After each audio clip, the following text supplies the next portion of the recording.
Bhojpuri industry में power star Pawan Singh ji तो वहीं पे दबंग स्टार खेसारी लाल यादव जी के दोनों जना के फैन जो उनकी कुत्ता के तरह लड़त नजर आ रहल बाने पूरा भोजपुरी इंडस्ट्री में।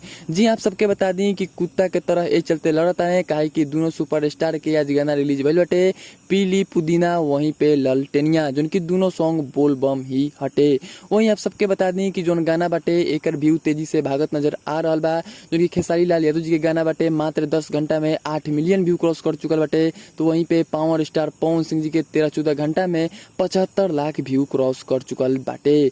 वहीं आप सबके बता दें कि ये व्यू के लेके जो उनकी भोजपुरी इंडस्ट्री में दोनों के फैन वापस में लड़त नजर आ रहल बाड़े। वहीं आप सबके बता दें कि कुछ fan power star Pawan Singh ji के कुछ फैन स्क्रीनशॉट भेजले बाड़े हमरा के, वहीं पे लिखले बाड़े कि देख ला खेसारी लाल यादव जी के गाना पे ऐड लागल बा। तो जी आप सबके बता दें कि आप सबके स्क्रीन पर हम चलत फोटो के माध्यम से दिखा सकत नहीं जाए कि ई गाना जो बाटे खेसारी लाल यादव जी के ललटेनिया ए पे ऐड दिखत नजर आ रहल बाटे और ये ऑटो प्ले ऐड दिखत नजर आ रहल बा। लेकिन अभी तक खेसारी लाल यादव जी के फैन के तरफ से कोनो भी फोटो अभी नजर नहीं आवत। वहीं आप सबके बता दी कि लग रहल बा कि पावर स्टार पवन सिंह जी के गाना पर ऐड नहीं लागल, जो कि साबित हो चुकल बाटे। जो कि पावर स्टार पवन सिंह जी के एक दूगो फैन जो कि हमरा के स्क्रीनशॉट भेजले बा लोग, जो कि खेसारी लाल यादव जी के जो स्क्रीनशॉट बाटे जो कि आप सब साफ साफ देख सकते हैं कि ललटेनिया सॉन्ग बाटे और एकर ऐड लगावल गइल बाटे। इस सॉन्ग के ऐड लगावल गइल बाटे जो कि स्क्रीन पे चलत फोटो के माध्यम से देख सकत तानी जा। तो आप सबके बता दी कि इहे खाती कुत्ता के तरह भोजपुरी इंडस्ट्री में दोनों के फैन लड़ रहल बाने।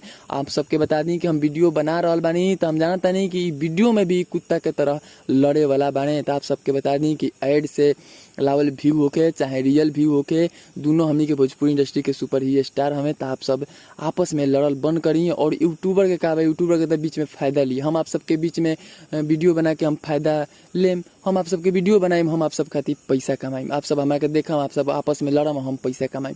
तो ये सब बंद कर दी, आप सब आपस में ना लड़ी। ऐड अरे महाराज बॉलीवुड इंडस्ट्री के आदमी ऐड लगावेला, हॉलीवुड इंडस्ट्री के ऐड लगावेला, तो हमनी के भोजपुरी में लागेला तो का हो गई। और दोनों सुपर स्टार जो बाने हमनी के भोजपुरी इंडस्ट्री के हमें, तो आप सब वापस में लड़ल बंद कर दी।